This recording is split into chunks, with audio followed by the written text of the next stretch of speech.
Aujourd'hui, notre artiste, musicien Kofi Olomide, je te salue, grand Mopao. Oui. Ton grand frère? C'est mon frère, bien sûr. Mon grand frère? Bien sûr. Azui victoire par rapport il y a procès naé au bisoto toyebaki ça Azui victoire par rapport à quoi? Par rapport il y a procès victoire naé par rapport il y a procès azaki nango il y a ba mineur bon je peux pas tout parler naebi la boye ba campagne les autres ma Kofi Olomide azui poto à Paris n'est pour visiter mais pour Acha Libaya, Alphabet à concert, peut-être Olympia au Zénith, par rapport, il y a fait, il y a par rapport. C'est qui au Kofi Olomide là, Batawana, Azanzela Mona Bisso. Vous comprenez pas? Mais ça, comme la table, monsieur, Kofi Olomide, les mêmes Kofi Olomide, le bagi m'a tricherie, les mêmes Kofi Olomide, à qui on bête la caméra, contre Ndegonaye, JB, les mêmes Kofi Olomide. Les mêmes Kofi Olomide, bah, Kizaki est na viol. Na kuna évité que ceux qui les gars passent à Zaki musicien. Voilà, il y a des leaders d'orchestre qui sont danseuses, ils ont le coup de tête. Ils ont solo ngala zala ngala tout basala. Ngaba longo ngala de orchestre parce que ngala mega pe danseuse mogo na zo na ndenga mo bien na bana et tout bana. Hein? Na orchestre c'était après bana fingi leader. Comprends? Quand un artiste messager et leader de masse ya mboka na biso, je vis quelques biloko salaka o ngala landaka qui tient mon condition ko linga ngo respecter peuple. Na soutenir aide pour la wana. Deuxièmement, alors bien ce sounin. Yo penda yo, ufanda mwasi naona ndako. Bo ulia pina fufuna malwa. Sona malangwa sona malwa. Na landa kaya. Na mikila ufandi wana donc na bana na ufandi wana longolo pe chemina libumune na matama. Longolo ufandi wana. Donc sona vandi wana comme président pour la trishaki. Osama pan. Bambasa no ba uti di bana ba etari ukabili ba mbongo ba kiba kompe na nzela basta wana bazawara atrishaki ya ngape siso mbongo bazawara osama bana donc makambo tu ba confirme de baloba ce sont des prophètes bada ba prophètes mais à la revanche tant on tourne page Kofi Olomide a zappé éduquer a sauvé batebele le to modi ba fali batebele ba bima alongola pe chômage na mboka a même pas bongisi pe ba via bato ba yeba poto to ko applaudir rien osama bana mais si démarche tourner à Martin Fayolo. Pas Martin Fayolo, c'est un candidat du peuple. Président élu par le peuple. Président élu par le peuple. Hein? Président élu parce qu'il y a d'autres temps partout. Parce que le peuple vous apprend qui est. La voix de Dieu, c'est la voix du peuple. En 2001, à Zoaka, Tababomi Musée, le roi de Zéré Kabila. Nenga Bomara Tatanae, Dengue Peto, Babisuke Babomai Tatanabawa. Tandara Bontanga Yaka, Tanga du pouvoir, Tanga Louis Michel Amémié, Bomona na Bruxelles. Mais c'est quand il y a aussi pouvoir. Aussi pouvoir, et pas les besoins, ok, pas colonisateur, pas colon. Ok, na Belgique, ok, t'es poil. Ok, t'es parce qu'il y a des problèmes là-dedans. Ma corps aussi dans Nairobi, intoxiqué par un longinette nien. Un longuin, au moment où on a monté, azul là, on dit aliéné, on voit pas. Allez, c'est quoi, Kamere, Achewa, Kamele, Achewa. Vous savez pas que Kamere, c'est égal à Kanambe. C'est là. Mayaki, Tozongi, papa. Tangu baye, ya kikuna, tangu ya lobaka, moi, président de la République du Congo, à Bosan démocratique. Ayaka wana. C'est quoi le pouvoir? Martin Fayolo,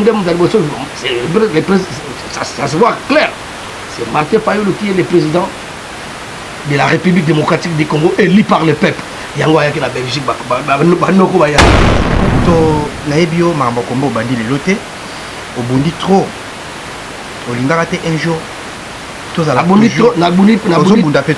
trop te presque babé masombo presque boketua yambo s'il te plaît nabundi trop te babé masombo te na plateau na lobi baninga ngai na za combattant ya moto nyonso na za combattant na pona ba parti na pona ba parti ya combattant te pour combattant MLC comme na za combattant ya peuple congolais tant moto so sala makamno to ko applaudir ye to ko kumisa ye donc boketua yambo na odompo na ba combattant ba dieta kabuya ba combattant ba barabas ba jibele koro.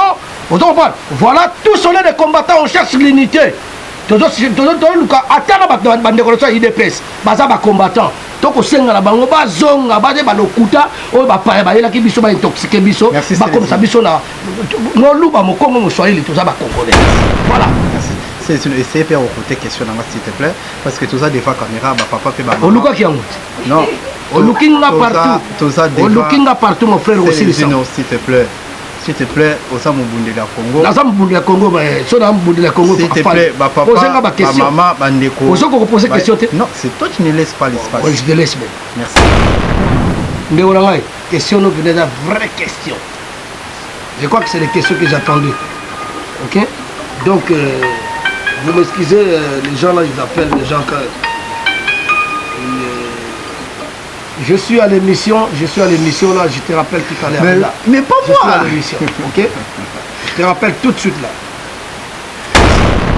Voilà, merci Mingi Nabandeko tout Bazola Nabiso sur toi W Congo Schengen et puis Samir Bongo na mona mboka afin de chiffres noirs.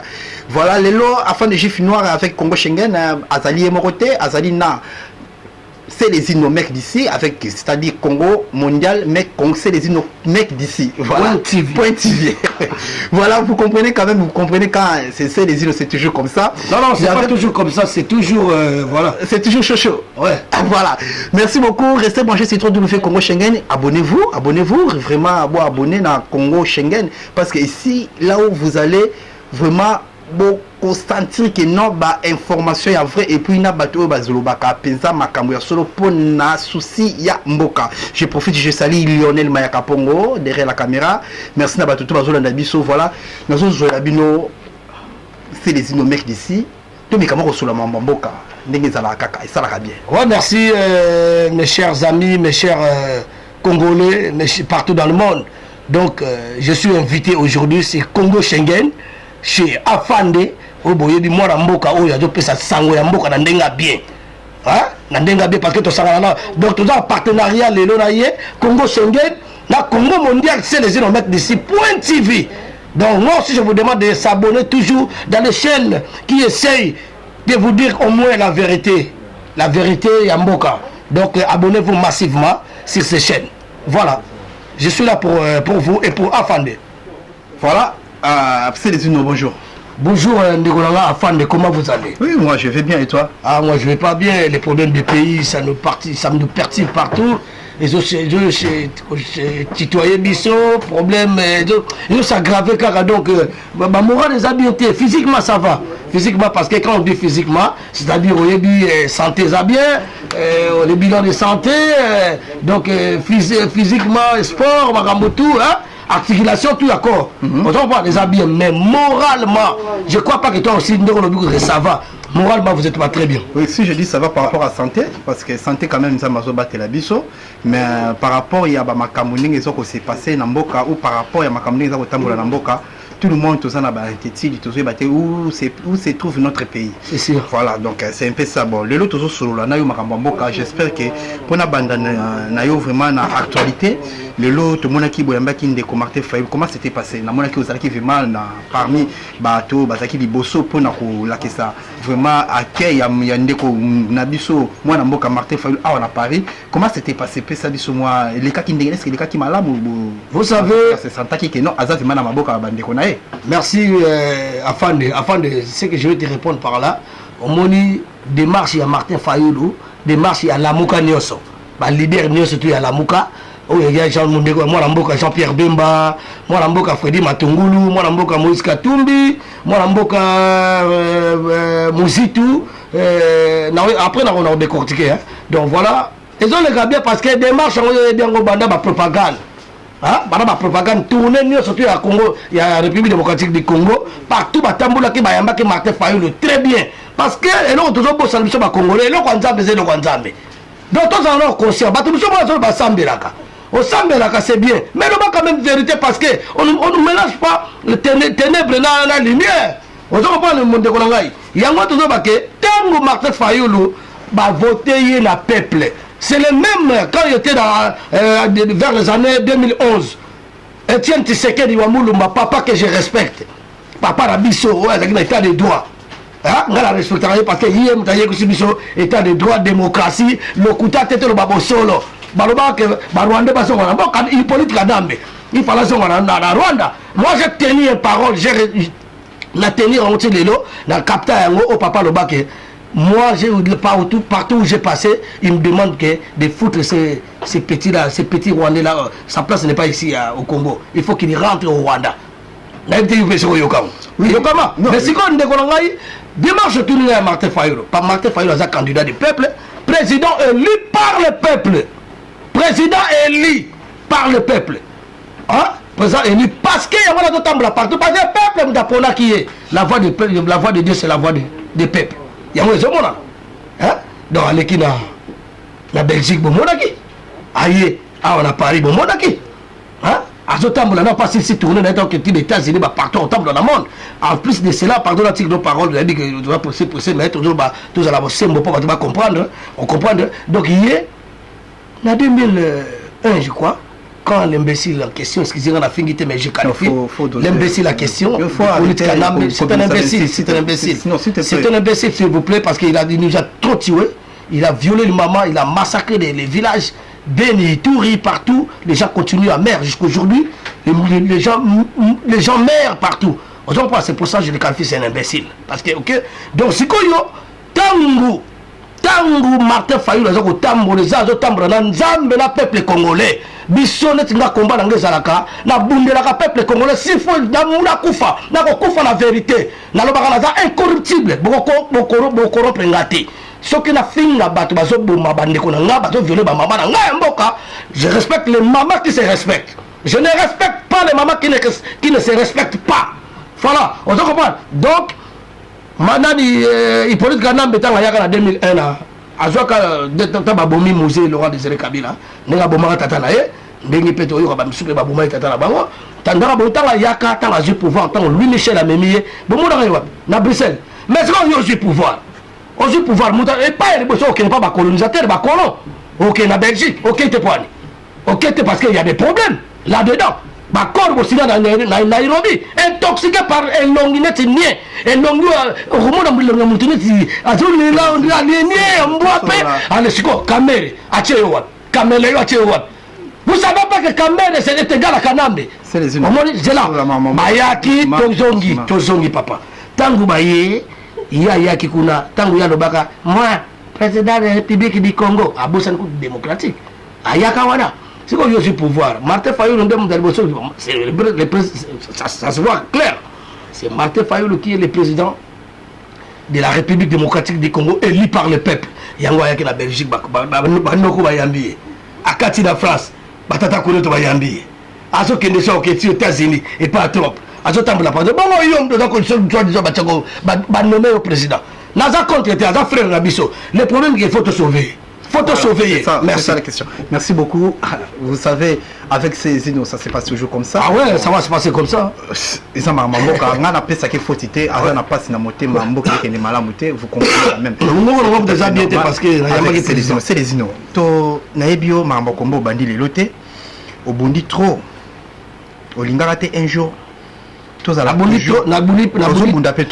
trop te plus que Babé Masombo plus que Boketua Yambo s'il te plaît la boni trop te Babé Masombo te na plateau na lobby ba ninga na sa combattant ya moto nyonso na sa combattant na pona ba parti na pona ba parti ya combattant te au combattant MLC comme na sa combattant ya peuple congolais tant moto so sala makamno to ko applaudir to ko kumisa ye donc Boketua Yambo na Odombo na ba combattant ba Dieta Kabuya ba combattant ba Barabas ba Jibele Koro. Voilà, tous sont des combattants, on cherche l'unité. Tous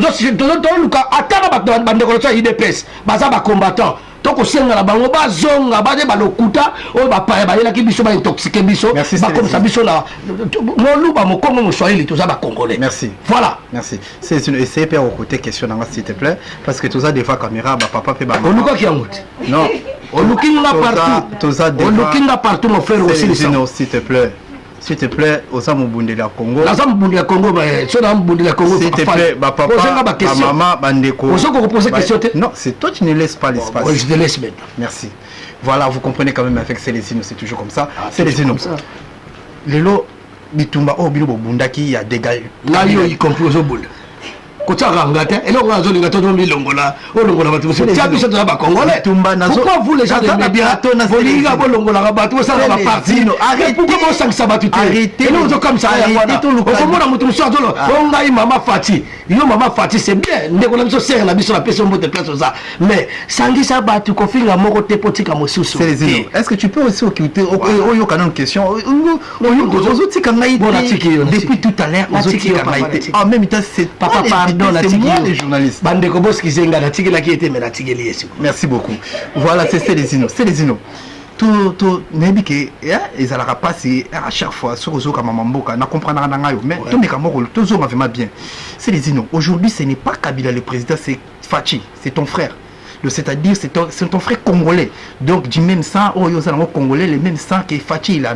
Donc scout, combat na bino, combat na biso. Il y a l'élo. Pourquoi Tokoki ko changer en côté? Apparemment, tu dis qu'il y a question. Écoutez bien, question est très simple. Question est très simple. Il a bien tous en devant le bande ko bazota la biso. Ba o ba la biso baso mona ke non. Bon, yo question nga et ça la yo ka suka et ndé yango c'est la vraie question. Donc c'est-à-dire pourquoi pas vous pouvez pas changer stratégie ya combat. Méthode. Stratégie, déjà j'ai pas stratégie et méthode, c'est la même chose. Change pas les stratégies. Attends, stratégie parce que vous êtes toujours la même stratégie. Il y a Netskar et Kabila dégage. Aujourd'hui c'est Fachi. Fachi, tu as dit que non, Akendaki ko sala encore à négocier le ko na nyoso wana.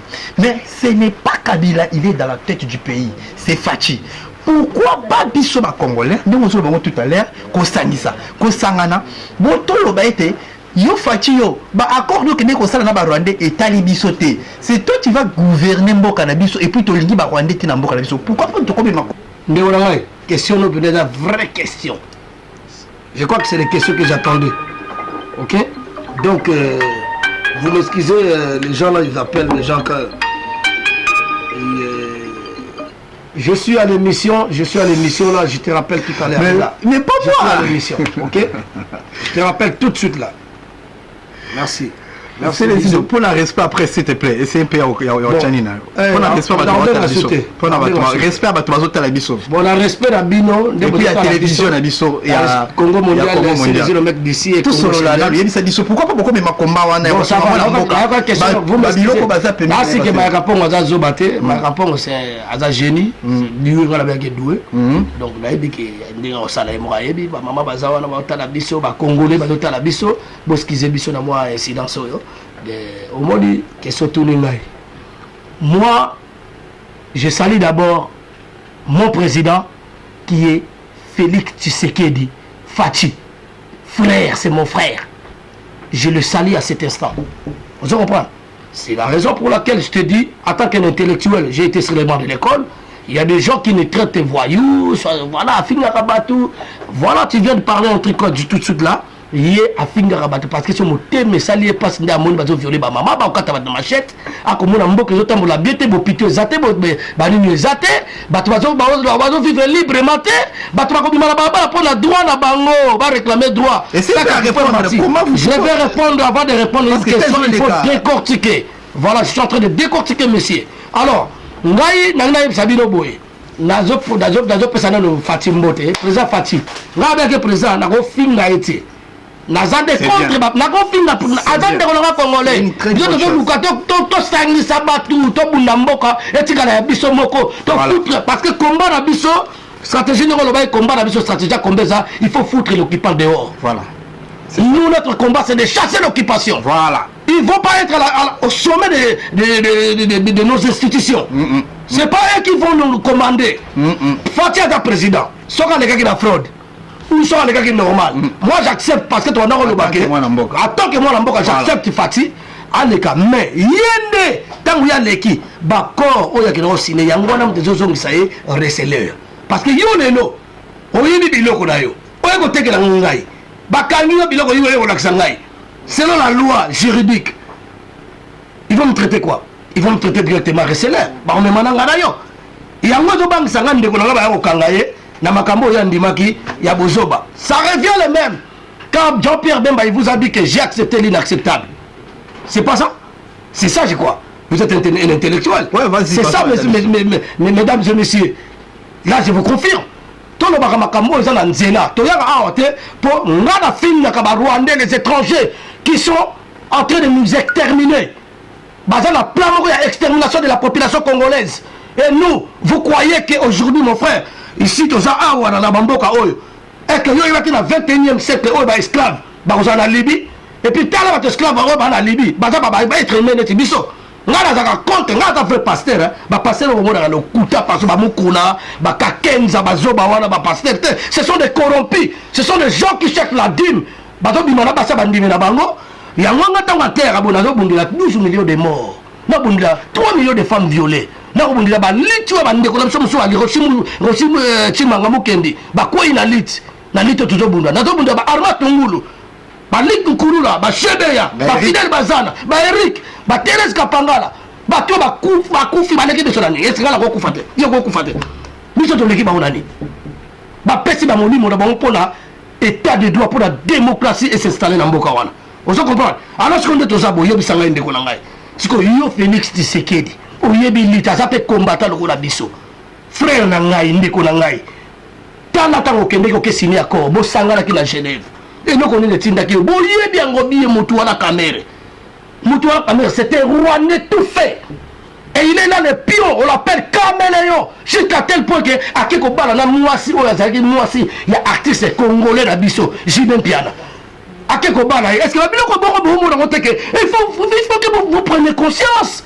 Lobby. Bah, moi ça, Fande, na Moutoumota, tout songe, va bien la zone Bitakwila. Aye, bah, moi ça, Fande, Ndekolanga, aye, Kotsa Moral, y a Ndekolanga, Fande, na mon a troublé. Bah AVC Béré, bah AVC, heureusement de Konanga JB la bête Maboko, il est très fort. À ça très fort, bah Makambo na zo qui parle. C'est vrai en tout cas, bah Mosaka Badal bah Makambo il faut bon lober la yangote.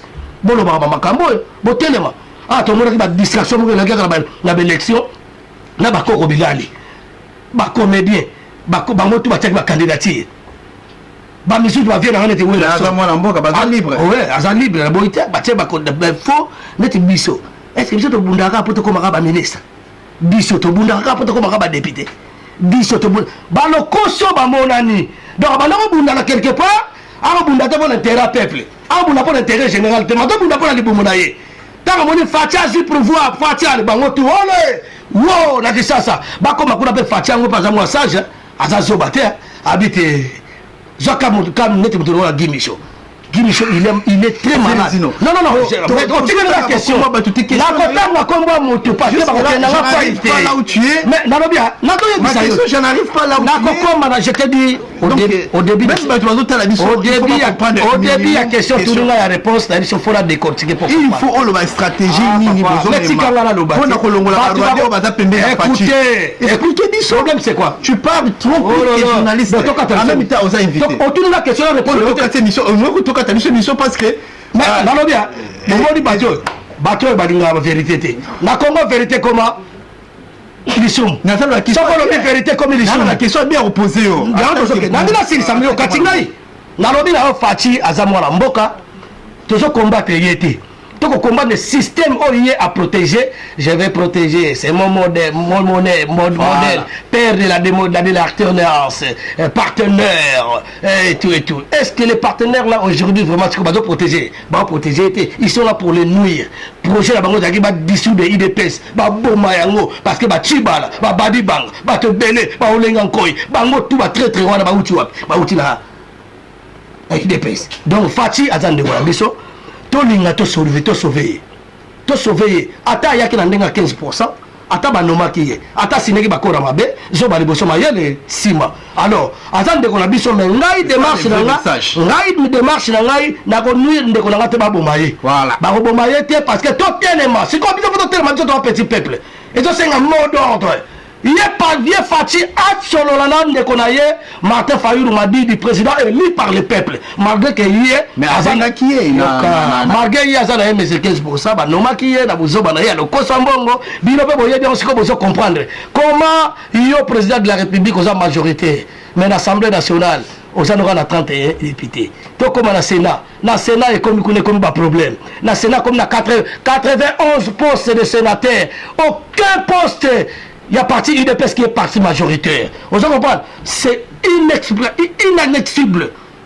Vous comprenez? C'est inacceptable. C'est des mensonges corrompus, la corruption à l'œil nu. Vous comprenez? Alors, Botika, ceux qui veulent Kabila Longwa,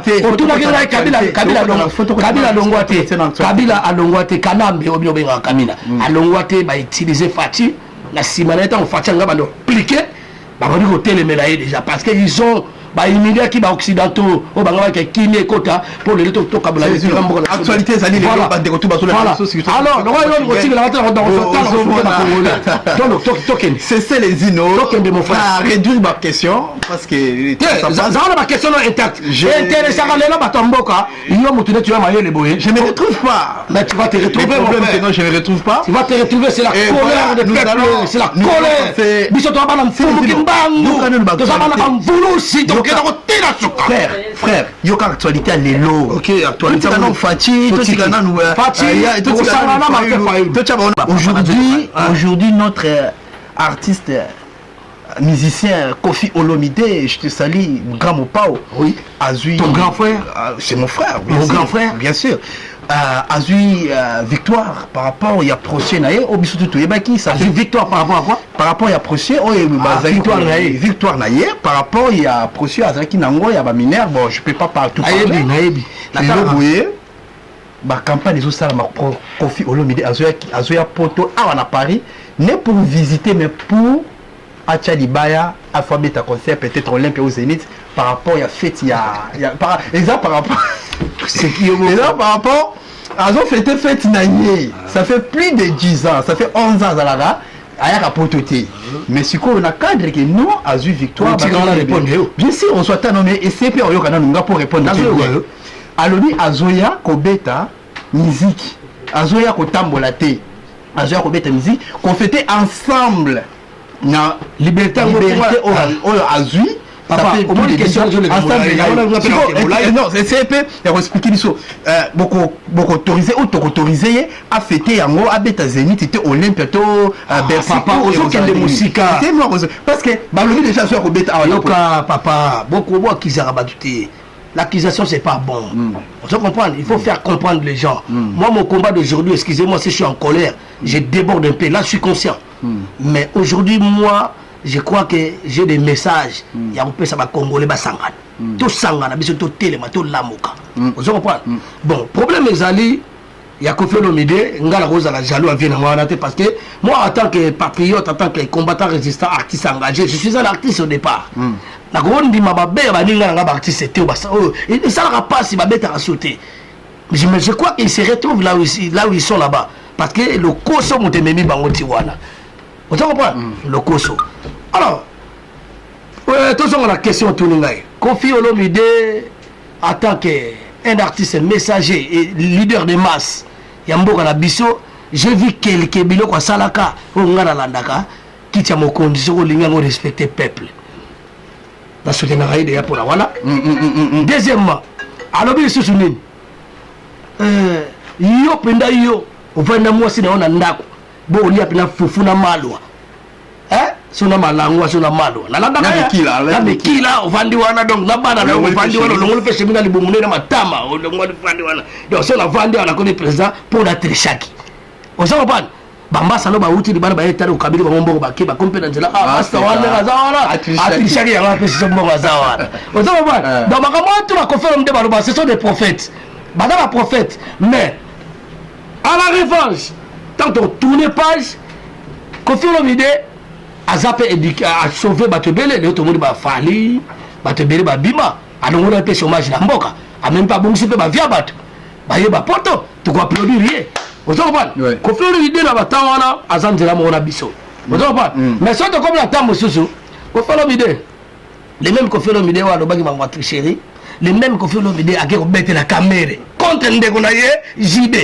les mêmes Kofi Olomide les mêmes Kofi Olomide ba kizaki na viol na kuna ebité que ce que les gars parce que nga zaki musicien ngala ebité ba leader d'orchestre ne ba bipara ba danseuse ouais za lokuta te za ya solo ngala zala ngala mutu basala ngala longola ngala na orchestre parce que ngala mega play danseuse moko na zo na ndenga mo bien na ba to bana na na robo orchestre te après ba na fingi leader comprendre ba ba ça ba vérité comment yangonde comment les sumu na Congo donc comprendre biso bi ko felo mi de abosana a obeta musique a te so ko fêter aya on fêter fête na ndé ba voyage ba peksa ngote to bona ba ready ba ya kawati awera bafani bayaka na bango bakanga mutu boyo tasali nini atanga so na muri bokangi wera bo menase wera na likambo ya salite o bapekisa me ya saida ngote na okota ngo so pe bongo kanga ko felo mide a otambula na ye aye ko fete na ina ba fanatique na to bona ba jonga ba ba emeli ba beta ka suzuki zo beta bona ba yolia ba kwanga muta pete mukinza pui comprendre mais aliye kwanga tena pilipili muta meneni ke ba zo beta bon pourquoi pas ko felo mide azala droit obeta musique ya wate et personne na ki batu nyos sala bini wera jibe ba fali ba faire ba tout ko felo mide azamutu aleki batu azamokolo on lui doit de respect mais ale aza imega lo na biso makamwa mboka nanu mboka se libérer totalement te Limukolo mboka kokoma libre totalement, on va s'exhiber à ma plateforme, on a nyoso. Ba peksa mutute malgré tout baza accompagner bisote, bazo suba o yembela ka bato, auto yembela caméra. Ayembela la constitution. Aloba pe ba Rwandais, babasa yemba pe ba basi ya kitoko ya basi ya kitoko ya Afrique eza ba Rwandais. Mais yemba pe blomo.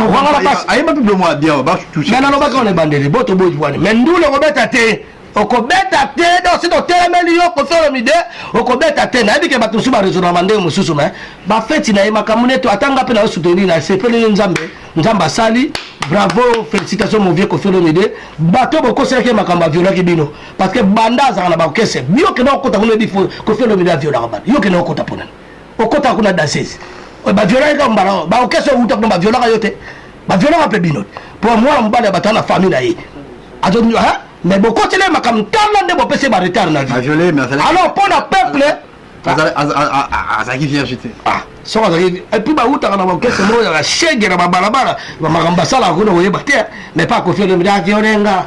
Yo, y a bien longtemps que ça ne va pas violer. Yo, on va violer. Voilà, merci. Ça voulait violer. Taboulé. Il faut violer dans l'orchestre, non? Non, c'est l'orchestre, dans la foyer, ça là qui va danser ça. C'est là. C'est quoi, yo? Pour la tigre là, yo. Mais c'est qu'on fait l'idée vient en avec tout le respect que je te dois.